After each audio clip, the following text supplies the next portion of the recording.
এই বাংলার মুখ্যমন্ত্রীকে প্রশ্ন আমার, যখন বাংলার বাইরে পরিযায়ী শ্রমিকদের হত্যা করা হয়, পিটিয়ে পিটিয়ে মেরে দেওয়া হয়,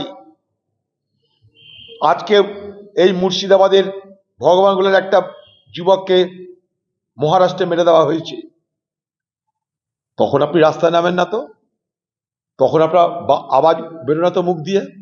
তখন তো আপনি প্রতিবাদ করেন না, শুধুমাত্র খোকাবাবুকে বাঁচানোর জন্যে। আপনার এই লম্প ঝম্প আমরা সবাই দেখতে পাচ্ছি। একটা কারণ, খোকাবাবু বিপদে পড়েছে।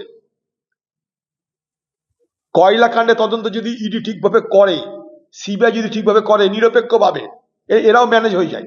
ইডি তো ইডিয়েট, শুরু আছে শেষ নাই। এরা যদি ম্যানেজ না হয়, বলে রাখলাম, অনেক আগে খোকাবাবু স্বীকার করে এসছে ইডির দপ্তরে, যেদিন তাকে 9 ঘন্টা জেরা করা হয়েছিল।